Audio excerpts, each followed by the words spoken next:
ವಿರಾಜಪೇಟೆ ಹಿಂದೂ ಸಂಗಮ ಆಯೋಜನಾ ಸಮಿತಿ ವತಿಯಿಂದ ವಿರಾಜಪೇಟೆಯಲ್ಲಿ ತೆಲುಗರ ಬೀದಿಯಲ್ಲಿನ ಮಾರಿಯಮ್ಮ ದೇವಸ್ಥಾನದ ಬಳಿಯಿಂದ ಆರಂಭಗೊಂಡ ಶೋಭಾಯಾತ್ರೆಗೆ ಹಿಂದೂ ಸಮಾಜದ ಮುಖಂಡರು ಚಾಲನೆ ನೀಡಿದರು.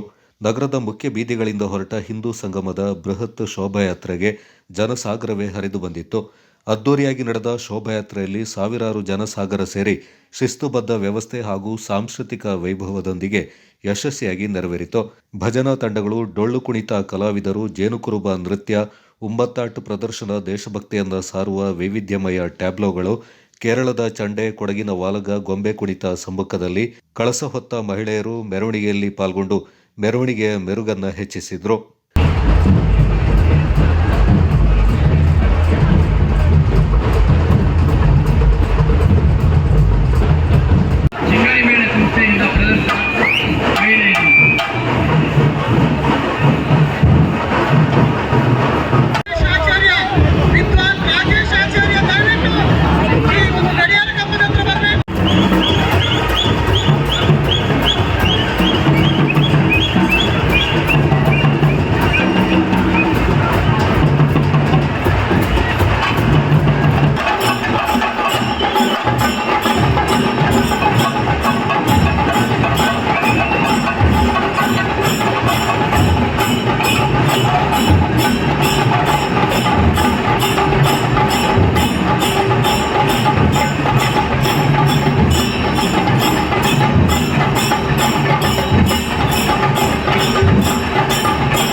ತಾಲೂಕು ಮೈದಾನದಲ್ಲಿ ನಡೆದ ಸಭಾ ಕಾರ್ಯಕ್ರಮದಲ್ಲಿ ರಾಷ್ಟ್ರೀಯ ಸ್ವಯಂ ಸೇವಕ ಸಂಘದ ಪ್ರಾಂತ ಗೋಸೇವಕ ಪ್ರಮುಖ್ ಹರೀಶ್ ಸರಳಯ್ಯ ಮಾತನಾಡಿ, ಪ್ರತಿಯೊಬ್ಬ ಹಿಂದೂ ನಾವೆಲ್ಲ ಒಂದು ಎಂಬ ಪರಿಕಲ್ಪನೆಯಲ್ಲಿ ಒಗ್ಗೂಡಬೇಕಾಗಿದೆ.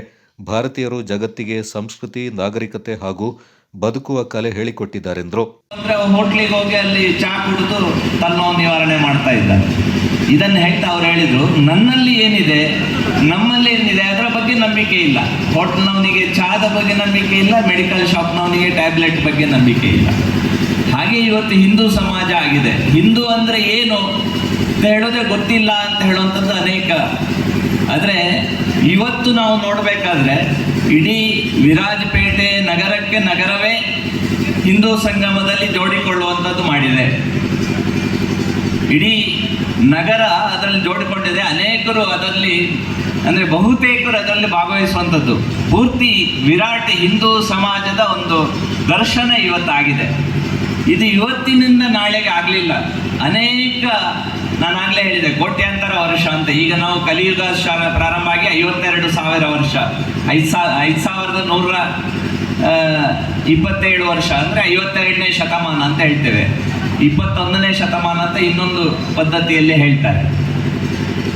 ಇಡೀ ಕಲಿಯುಗ ಅಂದರೆ 4,32,000 ವರ್ಷ ಇದೆ. ಈ ಥರ 4 ಯುಗಗಳು ಸೇರಿದ್ರೆ 43,20,000. ಇದು ಮತ್ತೆ ಮತ್ತೆ ಬಂದರೆ 4 ಸೇರಿದರೆ ಒಂದು ಮಹಾಯುಗ. ಅದು 71 ಸಲ ಬಂದರೆ ಒಂದು ಮನ್ವಂತರ. ಈಗ ವೈವಸ್ವತ ಮನ್ವಂತರಲ್ಲಿದ್ದೇವೆ. ಅಂದರೆ ಕೋಟ್ಯಂತರ ವರ್ಷಗಳಿಂದ ನಡ್ಕೊಂಡು ಬಂದಿದೆ ಹಿಂದೂ ಸಮಾಜ. ಹಿಂದುತ್ವ ಅಂತ ಹೇಳುವಂಥದ್ದು ಮತ್ತು ಇಲ್ಲಿಯ ರಾಷ್ಟ್ರೀಯತೆ ಇದು ಬೇರೆ ಬೇರೆ ಅಲ್ಲ. ಈ ದೇಶಕ್ಕೆ ಸ್ವಾತಂತ್ರ್ಯ ಬಂದು ಸಂವಿಧಾನವನ್ನು ಆಯ್ಕೆ ಮಾಡಬೇಕಾದ್ರೆ, ಸಂವಿಧಾನವನ್ನು ರಚನೆ ಮಾಡಬೇಕಾದ್ರೆ ನಮ್ಮೆಲ್ಲ ರಾಷ್ಟ್ರೀಯ ಲಾಂಛನದ ಕೆಳಗೆ ಸತ್ಯಮೇವ ಜಯತೆ ನಮ್ಮ ನೋಟುಗಳಲ್ಲೂ ಇದೆ, ಎಲ್ಲ ಮುದ್ರಣಗಳಲ್ಲೂ ಇದೆ. ಅದನ್ನು ವೇದಗಳಿಂದ ಆಯ್ಕೆ ಮಾಡಿಕೊಂಡು, ಅಂದರೆ ಇಲ್ಲಿಯ ಜೀವನ ಪದ್ಧತಿಯನ್ನು ಬಿಟ್ಟು ಬೇರೆ ಏನು ಯೋಚನೆ ಮಾಡಲಿಕ್ಕೆ ಸಾಧ್ಯನೇ ಇಲ್ಲ. ಡಾಕ್ಟರ್ ಮಾತಂಡ ಅಯ್ಯಪ್ಪ ಮಾತನಾಡಿ, ಕಾರ್ಯಕ್ರಮ ಇರುವುದು ಯಾರ ವಿರುದ್ಧ ಅಲ್ಲ. ಹಿಂದುತ್ವ ಅಂದರೆ ಭಾರತೀಯರ ವಿಶ್ವದೃಷ್ಟಿ, ಜೀವನ ದರ್ಶನ, ಭಾರತೀಯರ ನಡವಳಿಕೆಯಾಗಿದೆ ಎಂದರು. ಪ್ರಮುಖರಾದ ಡಾಕ್ಟರ್ ಚೇಂದಿರ ಬೋಪಣ್ಣ ಈ ಸಂದರ್ಭ ಮಾತನಾಡಿದರು. ಹಿಂದೂ ಸಂಗಮ ಆಯೋಜನಾ ಸಮಿತಿ ವಿರಾಜಪೇಟೆ ತಾಲೂಕು ಅಧ್ಯಕ್ಷ ಕುಪ್ಪಂಡ ರಾಜು ಕಾರ್ಯಪ್ಪ, ಸಹ ಸಂಚಾಲಕ ಹೇಮಂತ್, ಸಂಯೋಜಕಿ ಮನೆಯಪಂಡ ಕಾಂತಿ ಸತೀಶ್ ಮತ್ತಿತರ ಪ್ರಮುಖರು ಈ ಸಂದರ್ಭ ಪಾಲ್ಗೊಂಡಿದ್ದರು.